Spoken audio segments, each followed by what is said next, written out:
1189, at Chinon in central France, King Henry II was dying.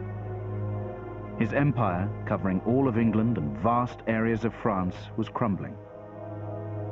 What eventually broke the aging king, though, was not the rebellions which threatened his kingdoms, but the discovery that one of the leading rebels was his youngest and favorite son, John.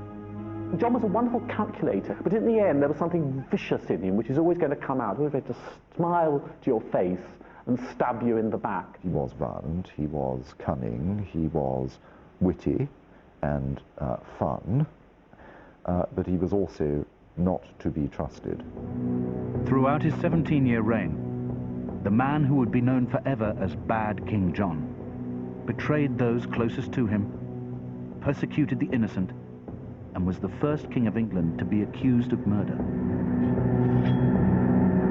Writing after John's death, a medieval chronicler said of him, "He feared not God, nor respected men. His punishments were refinements of cruelty, the starvation of children, the crushing of old men. His court was a brothel where no woman was safe." John's oppression was so widely felt that the legend of Robin Hood was born, the mythic outlaw of Sherwood Forest, who stole from the rich and gave to the poor. Exaggerations, I'm sure, but they were effective exaggerations because they were widely believed. Driven to despair, John's subjects would try to impose a document on him called the Magna Carta, guaranteeing protection of their rights. John's refusal to abide by it would finally drive a desperate people into rebellion. They couldn't stand him. John makes so many people so fed up, so angry, so ashamed, humiliated, that they choose to rebel. And it's just an awful shit. John was born in Oxford on Christmas Eve 1167, the fourth and youngest son of King Henry II, the head of the Angevin dynasty, a family of powerful nobles originating in Anjou in central France. Like William the Conqueror 100 years before them, they controlled all of England and vast territories throughout France. He was born into the most powerful family in Western Europe. His father, King Henry II, was not only King of England, but was also Duke of Normandy, Duke of Aquitaine, which is the whole of southwestern France, Count of Anjou, the rich lands in the Loire Valley, and was on the eve of invading Ireland and subjecting Ireland to his dominion as well.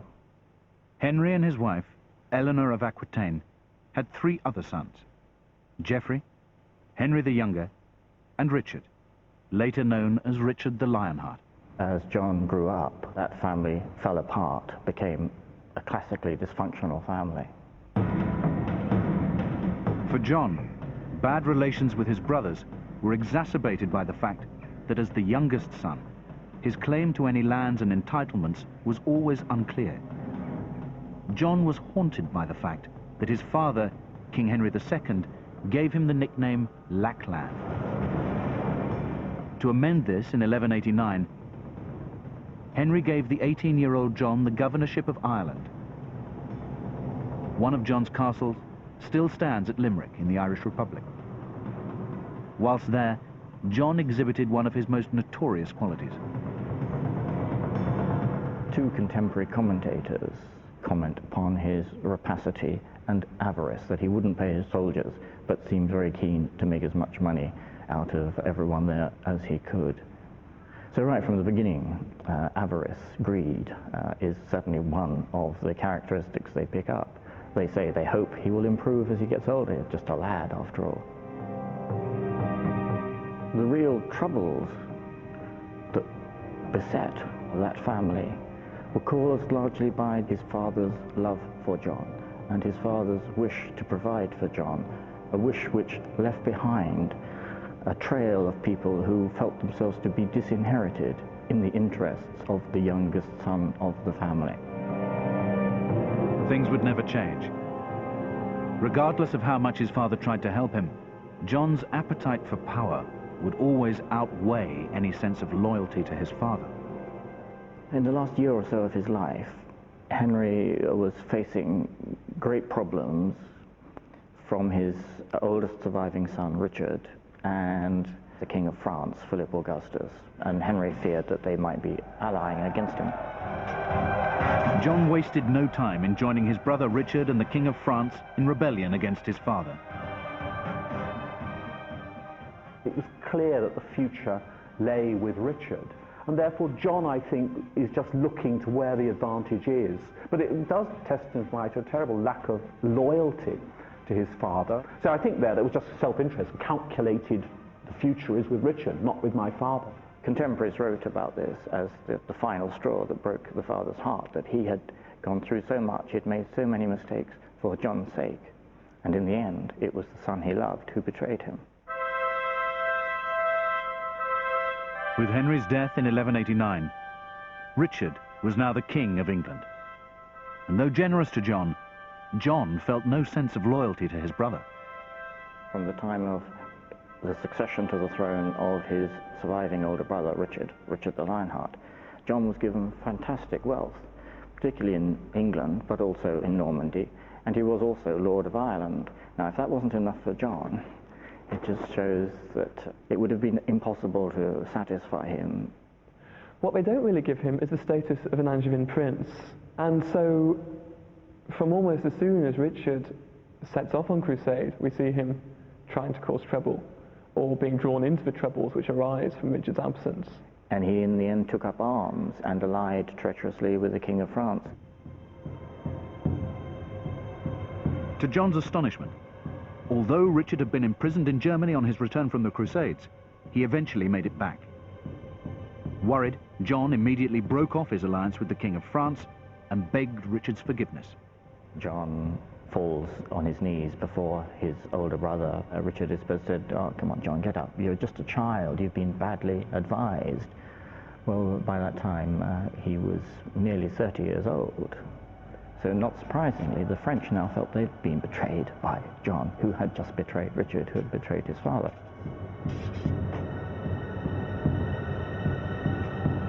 Amazingly, John still felt entitled to the throne and pressed Richard to be named as his heir.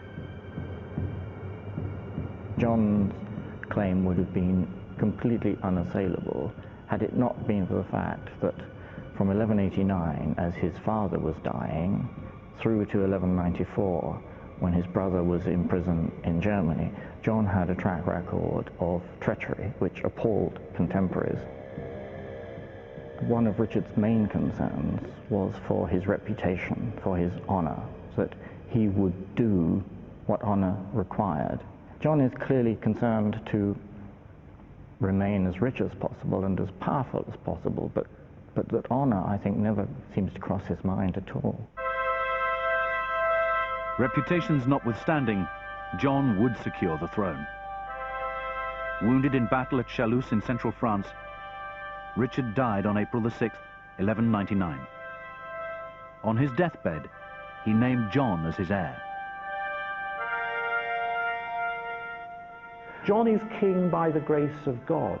The records of his own household show that he didn't observe feast days, he didn't observe fasts, he ate meat on Fridays, he chatted during Mass and everything like that. Once you've met John, it's very difficult any longer to believe this really can be a king by the grace of God, because he's manifestly not a pious man. As king, John felt himself beyond reproach and free to have whatever he wanted when he wanted it, particularly when it came to women. His first marriage to Isabel of Gloucester in 1189 was annulled when she couldn't produce an heir. He then kept Isabella of Gloucester in the household or in his castles for the next 10 years. Isabella wasn't permitted to remarry. John wanted to keep her lands, though he didn't want to keep her. In 1200, John decided to marry another Isabel, the French heiress, Isabel of Angoulême. But there was one problem. She was too young to marry. The chroniclers say, I suspect with a certain tinge of knowing this, that she appeared to be about 12 years old, but Isabella could have been as young as 8 or 9. A previous betrothal to Hugh de Lusignan, a neighbouring baron, had been postponed because of Isabel's youth. Hugh de Lusignan postponed the marriage until she should be old enough to marry. Then in comes John and takes her instead, ignoring the fact that she was not regarded as old enough to marry. He so alienated the local barons that thereafter the writing was on the wall, and from that sprang the rebellions that then swept John's territories from northern France off the map. John's high-handed attitude to women would also have huge consequences for him in England. Having mistresses for a king is not lechery, that's just normal. The problem is that John goes after, against their will, the women in the families of the elite of society. He was accused of sexually harassing their wives and daughters.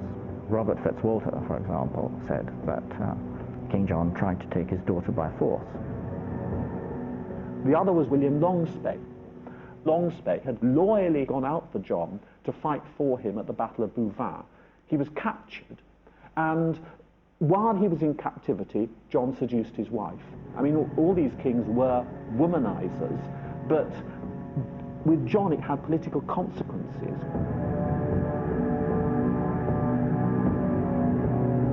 Although only 2 years into his reign, John's reputation for treachery, greed and lustfulness was beginning to dominate and destroy the lives of his subjects. But no one could imagine that John would soon go down in history as the first English king to commit murder with his own hands.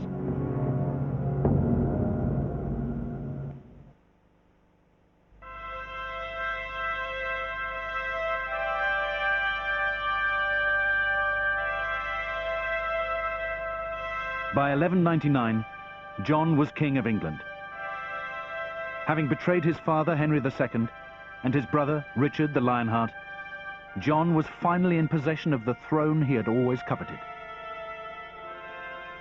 There isn't any reason, I think, why, if John had behaved moderately sensibly, he shouldn't have continued to rule that huge empire. Almost immediately, though, John's right to rule that empire was under attack. In 1202, the legitimacy of his succession was challenged by his young nephew, Arthur of Brittany. There's no doubt that the challenge of kingship at the beginning of his reign causes John great problems. Although Arthur was the senior one in terms of descent, in every other respect he was the junior one. He was much younger than John. He was only 12 years old when John becomes King of England. John succeeded in capturing Arthur and imprisoned him at Rouen in northern France. But in this moment of triumph, John made his greatest mistake. When you have to get rid of a member of the ruling family, it's a big, big deal to do it, and you generally try and find a legal process to go about it. John didn't do that. Accounts differ as to exactly what happened to Arthur, but it resulted in John being labelled as the first English king ever to commit murder. I think there is truth in this idea that John, in a drunken rage, simply lost his temper with Arthur. And I think John just flipped. That the red mist came down. It's a very, very stupid thing to do, because the political values of the time in which John lived were values which said you cannot kill 8 members of the elite. But John presumably thinks, oh, well, it's silly letting them go. They'll only come back and cause trouble again. I'm going to eliminate him. But it's just an example of John's clever deviousness, which is actually profound stupidity. The murder of Arthur was crucial. It stamped in people's minds this image of a tyrant, of a king who would commit murder. The murder of Arthur of Brittany would dramatically affect the lives of those around him, and that of one man in particular, William de Bruce. We do know that William de Bruce had been one of his most trusted counsellors for many years. De Bruce knew something about what had happened to Arthur. John decided in 1208 to turn against William de Bruce and to confiscate his property, to drive him into poverty and exile. De Bruce fled to Ireland and then to France. Out of his reach, John vented his anger on de Bruce's family. First of all, he impoverished de Bruce's wife Matilda by imposing an unpayable tax on her. And John, I think, what was it, 50,000 marks, £33,000 that John demanded from her, an utterly impossible sum, which she has to agree to. And then when the king's envoys come to get the first payment from her, all she has is about sort of 13 marks and a few pieces of gold. Having failed to make their payments, John imprisoned Matilda and her son in Corfe Castle in Dorset. Here they were slowly starved to death. To starve her to death with her eldest son, it was just an appalling, terrible, terrible crime. It meant that all great landowners, pretty well all of whom were also in debt to the crown, had to fear that the law of the Exchequer might suddenly be turned against them, as it had been suddenly unleashed against William de Bruce. John was beginning to lose the trust and loyalty of his subjects. Crucially, when the French king Philip Augustus attacked John's French territories in 1203, John could only rely on paid mercenaries to fight for him. There are various references to these mercenaries pillaging the lands around, raping knights' wives, stealing peasants' carts, and this is given by contemporaries as one reason why John alienates some of the knights and barons who have until then been prepared to fight for him. Castle after castle fell to Philip Augustus. In the autumn of 1203, John fled to England, leaving his remaining castles in Normandy to fend for themselves. Within a couple of weeks, only 3 castles are holding out for John, but John fails to come back, and so these castles surrender, knowing that they won't receive any help from John. John would never regain his French territories, but throughout his reign, he continually raised armies to invade France. To pay for this, he imposed huge taxes on his English barons. The very, very large financial penalties that John asks of people certainly very greatly increases in this period, and therefore the king can manipulate inheritances. Technically, the gifts of the marriages of widows and heiresses are in his hands. And it's not because he wants the money, it's because he wants to have this hanging over you, so that you know if you step out of line, the bailiffs are going to be in to get the money from you. You have to be reasonably sensible, perhaps even a good judge of human character, to be able to manage that political system well. But someone of John's character, I think, was clearly only able to make things even worse. Increasingly isolated and paranoid, John knew he could never expect his barons' automatic loyalty. So he decided to use fear to guarantee it. You need ways of compelling them to be loyal, whether they want to or not. And so you can either, as it were, get them in your debt and then say, well, look, I won't demand repayment. Or, more dramatic still, of course, is you hand over to me daughters or your sons, and then I can be fairly sure of your loyalty. There was always the question, would the king actually kill the hostages? With John, after Arthur, well, the chances were that he might well kill the hostages. John did exactly that. In July 1212, he hanged 28 hostages, all of them sons of Welsh barons who'd threatened rebellion. Relations between John and his barons had deteriorated to such a degree that in 1212 there was a plot to assassinate him. And the idea was, on the 1212 expedition to Wales, to either to leave him to his fate or actually to kill him there. And I mean, John heard about it just in time, shut himself up in Nottingham Castle, didn't go on the Welsh expedition, and was clearly badly shaken. In 1215, that hostility would culminate in outright rebellion. 40 English barons, led by Robert Fitzwalter, decided to confront John with a set of demands effectively limiting his power as the king. They have to come up with something totally unprecedented. They have to develop a new kind of banner for rebellion, a program of reform, a charter of liberties, and so we get Magna Carta. On June the 15th, 1215, at Runnymede near Windsor, John met with the barons to sign the Magna Carta, but he had no intention of abiding by it. What John did at Runnymede on the 15th of June 1215 was suddenly to bring the negotiations to an end and say to the barons, that's it, that's your lot, take it or leave it. John's attitude made civil war inevitable. A brutal year-long campaign was waged throughout the country. In January 1216, John slaughtered the inhabitants of Berwick on the Scottish border as punishment for supporting the rebel barons.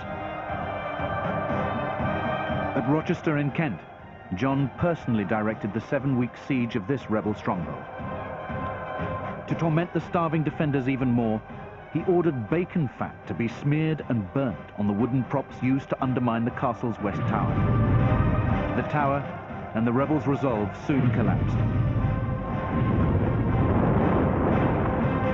But total victory would elude him. In October 1216, whilst feasting at Lynn in East Anglia, he contracted dysentery. When he was dying, he clearly was a deeply, deeply troubled man. And you can see that from what he was buried in, because he wasn't buried in a crown. He was buried in a cloth cap. This is the cap which is put on a monarch's head after he's been anointed to keep in all the holy oil, all the oil which is poured into the monarch, the blessings of the Holy Spirit. It's what's called the cap of unction. It's an absolutely sacred garment.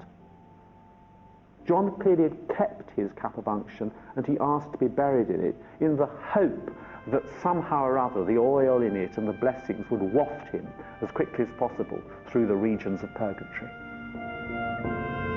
He died at Newark Castle in Lincolnshire on October the 18th, 1216.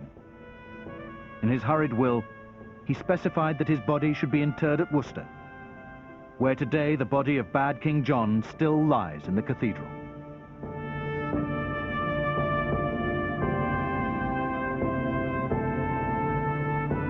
The Most Evil Men and Women in History takes a break next Monday because we've live international football. Football this Friday too, details of that in seconds. And next tonight, our Kevin Costner season continues.